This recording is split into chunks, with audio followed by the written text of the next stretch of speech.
નમસ્તે વિદ્યાર્થી મિત્રો, કેમ છો બધા? મજામાં છો ને? આજે આપણે ધોરણ 12 કેમિસ્ટ્રીની અંદર ચેપ્ટર નંબર 11 એમાં આજે આપણે જોવાનું છે મિથેનોલ અને ઇથેનોલ. આ મિથેનોલ અને ઇથેનોલના ગુણધર્મોની આપણે વાત કરશું, એના ઉત્પાદનની આપણે ચર્ચા કરશું અને આ આપણા ચેપ્ટરનો 14મો વિડીયો થશે. ચલો આપણે આલ્કોહોલ સંયોજનની વાત કરીએ તો આ આલ્કોહોલ સંયોજનની અંદર પહેલા બે આલ્કોહોલ મિથેનોલ અને ઇથેનોલ એના ઔદ્યોગિક ઉત્પાદન છે એ ખૂબ અગત્યના છે. તો સૌપ્રથમ એમાં આપણે વાત કરીએ મિથેનોલની. આ જે મિથેનોલ છે એ મિથેનોલનું અણુસૂત્ર થાય CH3OH, યાની મિથેનોલ આલ્કોહોલની સમાનધર્મી શ્રેણીનો પ્રથમ ઘટક છે. આ જે મિથેનોલ છે એ મિથેનોલને વુડ સ્પિરિટ, કાસ્ટ સ્પિરિટ તરીકે પણ ઓળખવામાં આવે છે. વુડ સ્પિરિટ આપણે એને કહીએ છીએ. શા માટે એને વુડ સ્પિરિટ કહીએ છીએ? તો એની પાછળનું કારણ એ છે કે એ લાકડાના વિભંજક નિસ્યંદન દ્વારા ઉત્પન્ન કરવામાં આવતું હોય છે. લાકડું, કાસ્ટ, વુડ એના વિભંજક નિસ્યંદન દ્વારા એ ઉત્પન્ન કરવામાં આવે છે. એટલા માટે આપણે એને કાસ્ટ સ્પિરિટ અથવા તો વુડ સ્પિરિટ તરીકે ઓળખીએ છીએ. હાલમાં તો આપણે આ જે મિથેનોલ છે એનું ઉત્પાદન કરતા હોઈએ છીએ ઊંચા તાપમાન અને ઊંચા દબાણે ઝિંક ઓક્સાઇડ અને ક્રોમિયમ ઓક્સાઇડ જેવા જે ઉદ્દીપક છે એ ઉદ્દીપકની હાજરીમાં કાર્બન મોનોક્સાઇડ અને હાઇડ્રોજન વાયુની પ્રક્રિયા કરી અને આપણે એનું ઉત્પાદન કરતા હોઈએ છીએ. અત્યારે આપણે એના જે ઉત્પાદનની પ્રક્રિયા જોઈએ તો આ રીતે આપણે એનું ઉત્પાદન કરતા હોઈએ છીએ. આ કાર્બન મોનોક્સાઇડ અને હાઇડ્રોજન વાયુ, યાની જેને આપણે વોટર ગેસ તરીકે પણ ઓળખી શકીએ, કારણ કે જળવાયુની અંદર પણ સમઘટક કયો હોય? કાર્બન મોનોક્સાઇડ હોય અને સાથે જે છે હાઇડ્રોજન વાયુ હોય. ઉદ્દીપક તરીકે કોણ રાખશું? ઝિંક ઓક્સાઇડ અને ક્રોમિયમ ઓક્સાઇડ Cr2O3. તાપમાન આપણે રાખીએ છીએ 573 થી 673 કેલ્વિન તાપમાન અને 200 થી 300 વાતાવરણ દબાણે. આપણે જ્યારે આની પ્રક્રિયા કરીએ ત્યારે નિપજ તરીકે આપણને મળી જાય મિથેનોલ. એટલે મિથેનોલનું અત્યારે આપણે જે ઉત્પાદન કરીએ છીએ એ ઉત્પાદન આ રીતે કરીએ છીએ, જળવાયુમાંથી કરીએ છીએ અને કાર્બન મોનોક્સાઇડનું હાઇડ્રોજનેશન, ઉદ્દીપકીય હાઇડ્રોજનેશન આપણે કરી નાખીએ અને આ ઉદ્દીપકીય હાઇડ્રોજનેશનથી આપણને મિથેનોલ મળે છે. આ મિથેનોલના ગુણધર્મોની આપણે વાત કરીએ તો આ જે મિથેનોલ છે એ મિથેનોલ રંગવિહીન હોય અને પ્રવાહી અવસ્થાની અંદર આપણને જોવા મળતો હોય. રંગવિહીન, કલરલેસ અને હોય લિક્વિડ ફોર્મની અંદર. એનું ઉત્કલન બિંદુ 337 કેલ્વિન તાપમાન છે, યાની 337 કેલ્વિન તાપમાન એપ્રોક્સ 64 ડિગ્રી સેન્ટીગ્રેડ તાપમાને એ ઉકળતું હોય છે. એ સ્વભાવે ઝેરી છે, ટોક્સિક ઇફેક્ટ ધરાવતો હોય. આ મિથેનોલ છે એ મિથેનોલની ઝેરી અસર શેને લઈને હોય? તો જુઓ, જનરલી તો મિથેનોલ કોઈ જે છે ડ્રિંકર આનો ઉપયોગ પીવા માટે ન કરતો હોય, પણ તેમ છતાં ઘણી બધી વખત દારૂની બનાવટની અંદર કંઈક પ્રોબ્લેમ રહી ગયો હોય અને મિથેનોલ અને ઇથેનોલ આ બંનેના રાસાયણિક ગુણધર્મો સરખા જ હોય. એને આપણે અલગ પાડવું હોય ને તો એના બોઇલિંગ પોઈન્ટને આધારે આપણે અલગ પાડી શકીએ, બરાબર? પણ બોઇલિંગ પોઈન્ટ એ લોકો જે દારૂ બનાવવાવાળા હોય એને આધારે, એ બોઇલિંગ પોઈન્ટને આધારે એને ટેસ્ટિંગ ન કરતા હોય. એટલે ઘણી બધી વખત ઇથેનોલ બનાવતા હોય તેની સાથે સાથે મિથેનોલ બની ગયો હોય. અને જો કોઈ પણ દારૂડિયો ઇથેનોલ પીવે છે અને એની સાથે સાથે આ મિથેનોલ કે જેનું દેશી નામ છે લઠ્ઠો, લઠ્ઠાકાંડ નામ સાંભળ્યું છે ને તમે? લઠ્ઠાકાંડ. લઠ્ઠાકાંડ એટલે દેશી દારૂ બનાવતા હોય ને એમાં ઇથેનોલની જગ્યાએ જો મિથેનોલ બની ગયો હોય તો એને શું કહેવાય? તો એને લઠ્ઠો કહેવાય. અને આવો લઠ્ઠો પીને કોઈ પણ વ્યક્તિ જે છે એ એક્સપાયર્ડ થઈ જાય અને આવું જે કાંડ આખો થઈ જાય એને આપણે લઠ્ઠાકાંડ તરીકે ઓળખતા હોઈએ છીએ. તો આવું શું કામ થાય છે? તો એવું થાય ને એની પાછળનું કારણ છે આ મિથેનોલ સ્વભાવે વધુ ઝેરી છે. હવે તમને ખ્યાલ છે કે આ મિથેનોલ છે CH3OH. આ મિથેનોલનું ઓક્સિડેશન થાય, એનું ઓક્સિડેશન થાય એટલે એમાંથી ફોર્માલ્ડિહાઇડ બને. આ જે ફોર્માલ્ડિહાઇડ છે એનું ઓક્સિડેશન થાય, એનું ઓક્સિડેશન થાય એટલે એમાં ફોર્મિક એસિડ બને. તો આ બની ગયો ફોર્મિક એસિડ. રેડી? તો આ રીતે એના ઓક્સિડેશનની પ્રક્રિયા થતી હોય છે. આ ફોર્માલ્ડિહાઇડનું જે જલીય દ્રાવણ હોય એ ફોર્માલ્ડિહાઇડના જલીય દ્રાવણને આપણે કહીએ છીએ ફોર્મેલિન. તો એનું જલીય દ્રાવણ ફોર્મેલિન તરીકે આપણે ઓળખીએ છીએ. અને આ ફોર્મેલિન શેના માટે આપણે વાપરીએ છીએ? આ જે ફોર્મેલિન છે એ ફોર્મેલિન જુદી જુદી જે પેશીઓ હોય એને પ્રિઝર્વ કરવા માટે આપણે આનો ઉપયોગ કરતા હોય. માનો કે કોઈ પણ જે છે એ ડૉક્ટરે ઓપરેશન કર્યું અને એની અંદરથી કંઈક એવી વસ્તુ નીકળી, કોઈ ગાંઠ નીકળી 2 કિલોની 3 કિલોની, અને ગાંઠ એને સાચવીને રાખવી હોય તો ફોર્મેલિનની અંદર સાચવીને રાખે. આ ફોર્મેલિન એટલે શું? તો ફોર્માલ્ડિહાઇડનું જલીય દ્રાવણ. રેડી? ઓકે. તો આ જે મિથેનોલ જો કોઈ પણ વ્યક્તિએ વધારે પ્રમાણમાં લઈ લીધું હોય તો જે વ્યક્તિએ મિથેનોલનું વધારે સેવન કરેલું છે એ વ્યક્તિને અંધાપો આવી શકે. બ્લાઇન્ડ થઈ જાય, આંધળો થઈ જાય. અને જો માત્રા એના કરતાં પણ વધારે હોય તો એ વ્યક્તિ ઉકલી જાય. સોલ્યુશન કેન્સર, રેશન કાર્ડમાંથી નામ નીકળી જાય. અને માનો કે એને આવી રીતે લઠ્ઠાકાંડની અંદર મિથેનોલ પીવાઈ ગયો હોય અને વ્યક્તિ જે છે એ હોસ્પિટલની અંદર એડમિટ થયો, તો ડૉક્ટર શું કરે? તો ડૉક્ટરો જનરલી આ મિથેનોલની જે ટ્રીટમેન્ટ હોય ને એ ટ્રીટમેન્ટની અંદર એને ઇથેનોલ આપતા હોય છે. જે લઠ્ઠાકાંડનો ભોગ બની ગયો હોય ને એના બ્લડની અંદર મિથેનોલની માત્રા હોય, તો એ મિથેનોલની જગ્યાએ ડાયરેક્ટ શીરાની અંદર ઇથેનોલ દાખલ કરવામાં આવે, અથવા તો ઇથેનોલનું સેવન ખૂબ વધારે પ્રમાણમાં કરાવવામાં આવે.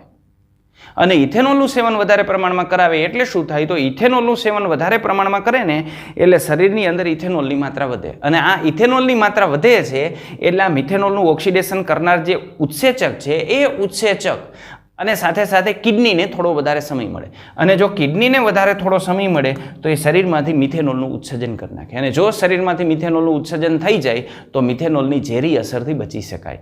એટલે મિથેનોલની ઝેરી અસરથી બચવા માટેનો ઉપાય હોય તો એ ઉપાય છે ઇથેનોલ. અને ડૉક્ટરો ઇથેનોલનો ઉપયોગ કરતા હોઈએ છે આની સારવારમાં. બરાબર?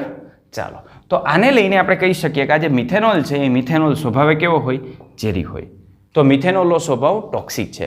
સામે આ મિથેનોલની જે ઓછી માત્રામાં સેવન કરે તો પણ એની અંદર અંધાપો આવી શકે, અને જો વધુ માત્રામાં સેવન કરે તો એનું મૃત્યુ થઈ જાય.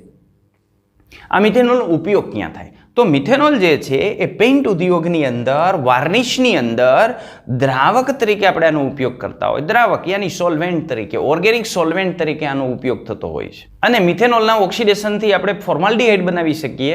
તો આ ફોર્માલ્ડિહાઇડ છે એ ફોર્માલ્ડિહાઇડની બનાવટમાં પણ આપણે આનો ઉપયોગ કરતા હોઈએ છીએ. અને આ ફોર્માલ્ડિહાઇડનો ઉપયોગ છે ને જુદા જુદા પોલિમરની બનાવટમાં થતો હોય છે. તો જુદા જુદા પ્રકારના પોલિમરની બનાવટ માટે ફોર્માલ્ડિહાઇડ ખૂબ અગત્યનો છે. પણ આ ફોર્માલ્ડિહાઇડ કેમાંથી બનાવવામાં આવે? મિથેનોલમાંથી. અને એ મિથેનોલ કેમાંથી બનાવવામાં આવે? તો એ બનાવવામાં આવે જળવાયુમાંથી. કાર્બન મોનોક્સાઇડ અને હાઇડ્રોજન વચ્ચેની પ્રક્રિયા કરી અને મિથેનોલ બનાવવામાં આવે. અને એ મિથેનોલનું ઓક્સિડેશન કરી અને એમાંથી શું બને? ફોર્માલ્ડિહાઇડ બને. રેડી? ચાલો, તો આ વાત થઈ મિથેનોલની. હવે આપણે આગળ વધીએ અને આપણે ચર્ચા કરીએ. ચલો, તો હવે આપણે વાત કરીએ ઇથેનોલની.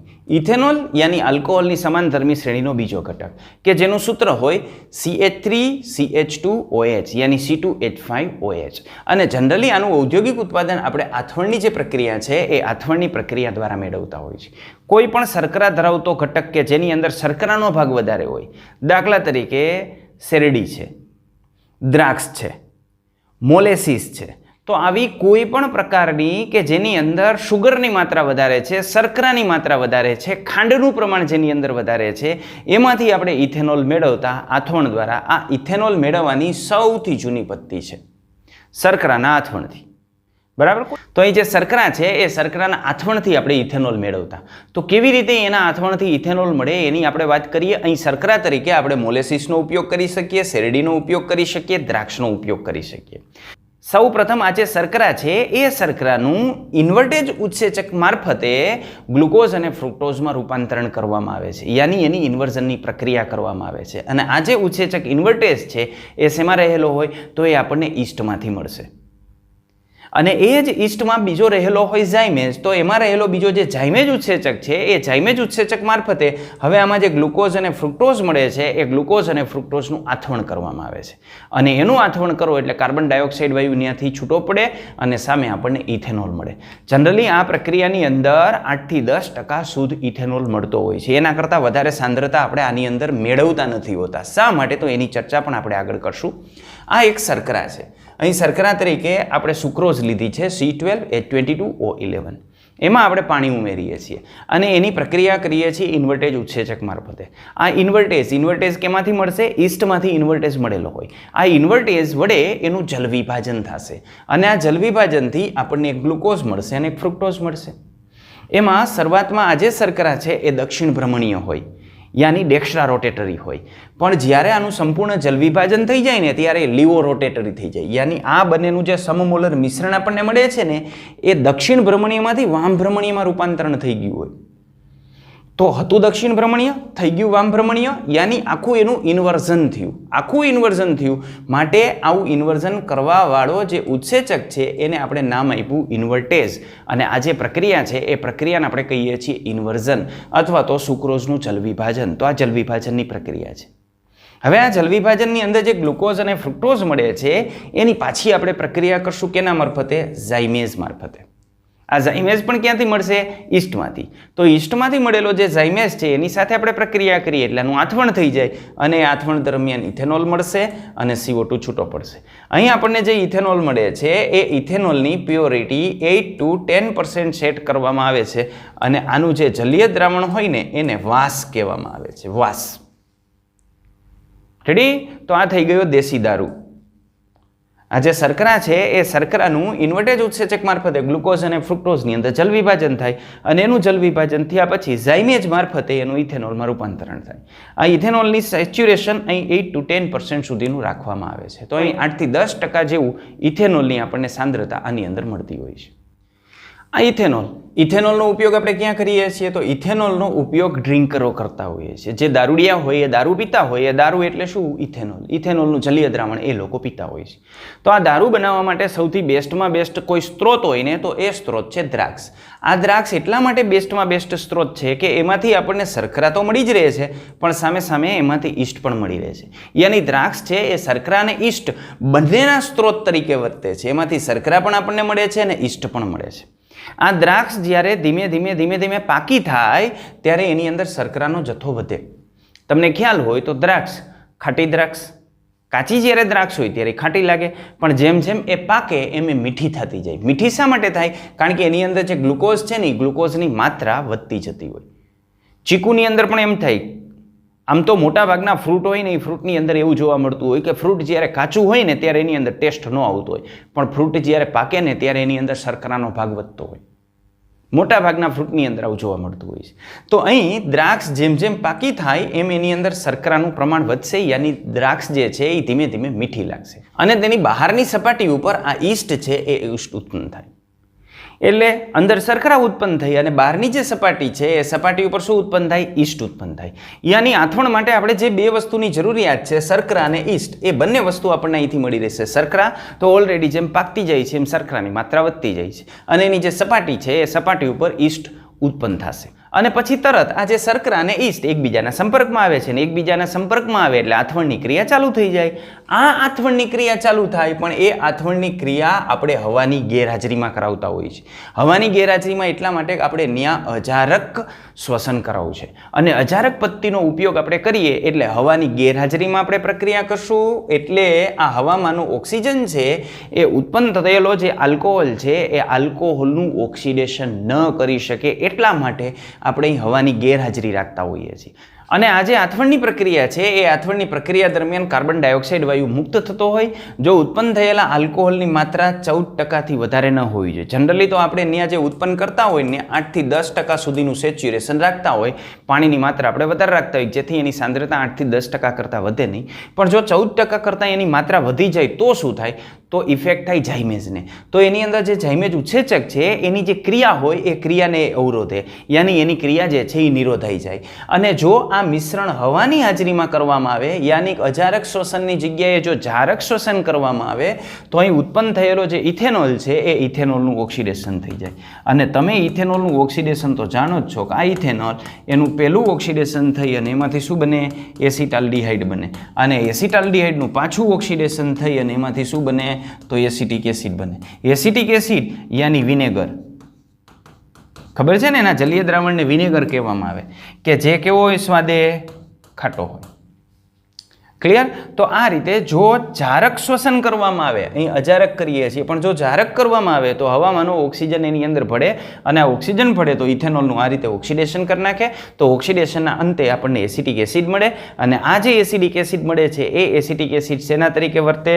તો એ કાર્બોક્સિલિક એસિડ છે એટલે સ્વાદે ખાટો હોય તો જે ઉત્પન્ન થયેલો ઇથેનોલ છે ને એ ઇથેનોલનો ટેસ્ટ એ બગાડી નાખે, યાની ખાટું થઈ જાય. રેડી? ચાલો હવે આપણે ઇથેનોલના ગુણધર્મોની વાત કરીએ, ભૌતિક ગુણધર્મો. તો આ ઇથેનોલ પણ મિથેનોલની માફક રંગવિહીન પ્રવાહી તરીકે જોવા મળે. એનું ઉત્કલન બિંદુ 351 કેલ્વિન છે. મિથેનોલ કરતાં ઊંચું હોય કારણ કે સમાનધર્મી શ્રેણીમાં જેમ ઉપરથી નીચે તરફ જઈએ એમ અણુભારના વધારાની સાથે એના ઉત્કલન બિંદુની અંદર આપણને વધારો જોવા મળે. આ પણ રંગ ઉદ્યોગની અંદર અગત્યના દ્રાવક તરીકે આપણે આનો ઉપયોગ કરીએ છીએ.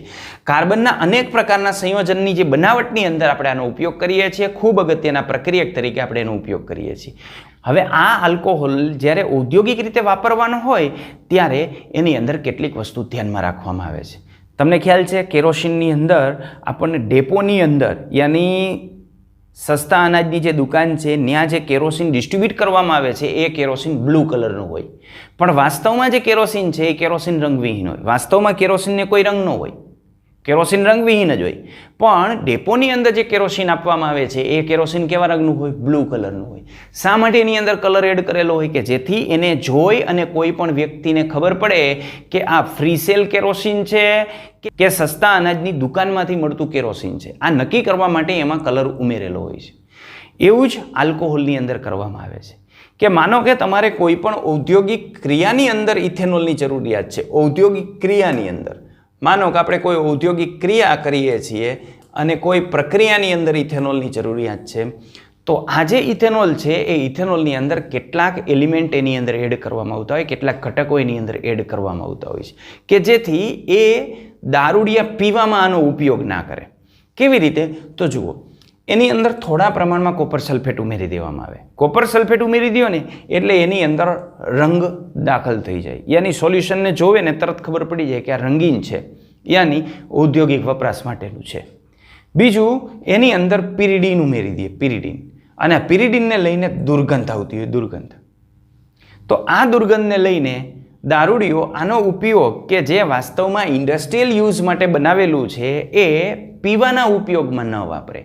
એટલા માટે આ કોપર સલ્ફેટ અને પિરિડીન એ ઇથેનોલની અંદર એડ કરવામાં આવે છે. એકને લઈને રંગ આવે અને એકને લઈને વાસ આવે કે જેથી પીવાના ઉપયોગમાં આનો ઉપયોગ ના થાય. અને આ જે ક્રિયા છે એ ક્રિયાને આપણે શું કહીએ છીએ? તો એ ક્રિયાને આપણે કહીએ છીએ વિકૃતિકરણ, આલ્કોહોલનું વિકૃતિકરણ. શા માટે કરવું પડે છે? ખ્યાલ આવી ગયો ને તમને? આવું શા માટે કરવું પડે છે? અત્યારે આપણે જે ઇથેનોલનો ઉપયોગ કરતા હોઈએ છીએ એ મોટા ભાગનો ઇથેનોલ ઇથિનના જલીકરણથી બનાવવામાં આવે છે.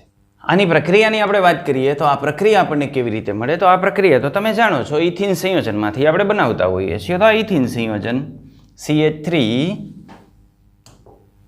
ઓકે, તો આ થઈ ગયું ઇથિન સંયોજન. હલવાયાલ, ચલો. તો આની બનાવટ આપણે આ રીતે કરતા હોય, CH2 ડબલ બોન્ડ CH2, આનું ઉદ્દીપકની હાજરીમાં, એસિડની હાજરીમાં એસિડિક જલ વિભાજન આપણે કરી નાખીએ એટલે નિપજ તરીકે આપણને મળી જાય ઇથેનોલ. તો આ રીતે ઇથેનોલની બનાવટ થતી હોય છે. રેડી? તો ઇથેનોલ સંયોજન આપણે આ રીતે બનાવી શકીએ. બીજી સાથે સાથે એક વસ્તુ આપણે ધ્યાન રાખજો કે શર્કરાના આથવણથી આપણે જે બનાવીએ છીએ, આપણે લીધી શર્કરા અને આ શર્કરાનું આથવણ કરીએ તો શર્કરાનું આથવણ કરવાથી આપણને જે ઇથેનોલ મળે છે C2H5OH મળે છે, એમાં એની સાંદ્રતા 8 થી 10% જેટલી હોય. 8 થી 10% જેટલી જે સાંદ્રતા છે, પછી એનું કરવામાં આવે વિભાગીય નિસ્યંદન. વિભાગીય નિસ્યંદન કરી અને આપણને જે ઇથેનોલ મળશે C2H5OH, એનું પ્રમાણ હોય અપ ટુ 95%. 95% ઇથેનોલ ધરાવતો આલ્કોહોલ આપણે વિભાગીય નિસ્યંદનથી મેળવી શકીએ. અને જો તમારે આના કરતાં અતિશુદ્ધ આલ્કોહોલ જોતો હોય, અતિશુદ્ધ આલ્કોહોલ, અતિશુદ્ધ, તો અતિશુદ્ધ આલ્કોહોલ મેળવવા માટે તો એના માટે મેમ્બ્રેન ટેકનોલોજીનો ઉપયોગ કરવો પડે. અહીં 95% કરતાં શુદ્ધ આલ્કોહોલ આપણને આ પદ્ધતિ દ્વારા ન મળે, વિભાગીય નિસ્યંદન દ્વારા ન મળે. શા માટે ન મળે? તો એનું કારણ છે ન્યાય એનું એજીઓટ્રોપિક મિશ્રણ મળતું હોય. આગળ આપણે બીજા ચેપ્ટરની અંદર ભણી ગયા ને એજીઓટ્રોપિક મિશ્રણ. તો આ ઇથેનોલનું એજીઓટ્રોપિક મિશ્રણ મળતું હોય કે જેમાં 95% ઇથેનોલ હોય અને 5% પાણી હોય. અને એ એજીઓટ્રોપિક મિશ્રણની અંદર એ એવી રીતે જોડાયેલું હોય કે જેથી આપણને આમ જ લાગે.